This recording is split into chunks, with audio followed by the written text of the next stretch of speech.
ಊಟಕ್ಕೆ ಕರೆದಿರಲಿಲ್ಲ ನಮ್ಮನ್ನ. ನಾವು ಊಟಕ್ಕೆ ಹೇಳಿದ್ದು, ಊಟನೂ ಮಾಡಬಾರ್ದು ನಾವು. ನಿನ್ನೆ ಡಿ.ಕೆ. ಶಿವಕುಮಾರ್ ಅವರು ಡಿನ್ನರ್ ಆಯೋಜನೆ ಮಾಡಿದ್ರು, ಅದಕ್ಕೆ ತಾವೆಲ್ಲ ಹೋಗಿದ್ರಿ. ಡಿ.ಕೆ. ಶಿವಕುಮಾರ್ ಯಾರೋ ಬೆಳಗಾಂ ಸ್ನೇಹಿತರು ಡಿನ್ನರ್ ಅರೇಂಜ್ ಮಾಡಿದ್ರು, ಎಲ್ಲರನ್ನ ಕರೆದಿದ್ರು, ನಾವು ಹೋಗಿ ಮಾಡಬಾರ್ದು ಅಂತ ತಪ್ಪೇನೆ. ಈ ಟೈಮ್ ಊಟದ ವಿಶೇಷತೆ ಊಟ ಮಾಡೋದು ಯಾಕಂದ್ರೆ ಡಿನ್ನರ್ ಪಾಲಿಟಿಕ್ಸ್, ಬ್ರೇಕ್ಫಾಸ್ಟ್ ಪಾಲಿಟಿಕ್ಸ್.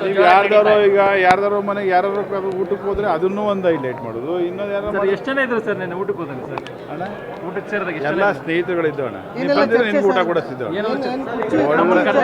ಒಳ್ಳೆ ಊಟ ಅಣ್ಣ, ಒಳ್ಳೆ ಊಟ ಮಾಡಿದ್ವಿ. ನಾನು ವೆಜಿಟೇರಿಯನ್. ನೆನ್ನೆ ವಾರ ನಮ್ದು ಗುರುವಾರ ಪ್ಯೂರ್ ವೆಜಿಟೇರಿಯನ್ ನಾನು. ನೋಡಪ್ಪ ಇಷ್ಟೇ. ಕುರ್ಚಿ ವಿಚಾರ ಏನಾದ್ರು ಸರ್? ಹೈಕಮಾಂಡ್ ಮಧ್ಯಪ್ರವೇಶ ವಿಚಾರ, ಕುರ್ಚಿ ಹೈಕಮಾಂಡ್ ತೀರ್ಮಾನ ಮಾಡ್ತದಪ್ಪ. ಬ್ಯಾರ್ ಅವ್ರು ಹೇಳ್ತಾ ಇದಾರಲ್ಲ ಸರ್, ಮತ್ತೆ ನೀವು ಅವ್ರು ಕೇಳ್ಬೇಕು. ನಂದೇನು ನನಗೆ ಡಿ.ಕೆ. ಶಿವಕುಮಾರ್ ಬೆಂಬಲಿಸುವಂತ ಶಾಸಕರೇ ಸೇರಿದ್ದಕ್ಕೆ ಇದು ಮಹತ್ವ ಬಂದಿದೆ ಸರ್ ಸಭೆಗೆ. ಅವ್ರು ನಿಮ್ಗೆ ಯಾರು ಹೇಳಿದ್ರು? ಸರ್ ಎಲ್ಲ ಡಿ.ಕೆ. ಶಿವಕುಮಾರ್ ಅಲ್ಲ, ನಿಮ್ಗೆ ಯಾರು ಹೇಳಿದ್ರು? ಅವ್ರನ್ನೇ ಇವಾಗ ಕೇಳಿ, ಯಾರ್ಯಾರು ಬಂದಿದ್ರು? ದಿನ ಮಾಡ್ತೀವಲ್ಲ. ಸರ್ ಈಗ ಡಿ.ಕೆ. ಶಿವಕುಮಾರ್ ಅವರು ಸಿಎಂ ಆಗ್ಬೇಕು ಅಂತಂದೇಳಿ ಒಂದಷ್ಟು ಜನ ಶಾಸಕರ ಅಭಿಪ್ರಾಯ ಹೇಳ್ತಾ ಇದ್ದಾರೆ. ತಮ್ಮ ನಿಲುವೇನು ಸರ್? ತಡಪ್ಪ, ನಾನು ಒಂದು ಮಾತನ್ನ ಹೇಳಿದ್ದೀನಿ.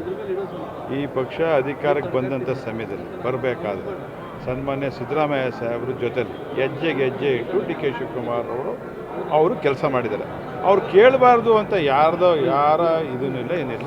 ನಮ್ಮ ಪಕ್ಷದ ಹೈಕಮಾಂಡ್ ಇದೆ. ಪಕ್ಷದ ಹೈಕಮಾಂಡ್ ಏನು ತೀರ್ಮಾನ ಮಾಡ್ತಾರೆ ಅದಕ್ಕೆ ಎಲ್ಲರೂ ಬದ್ಧವಾಗಿರ್ತಾರೆ ಅಂತ ಹೇಳಿದ್ದಾರೆ. ಎಲ್ಲರೂ ಬದ್ಧವಾಗಿರ್ತಾರೆ.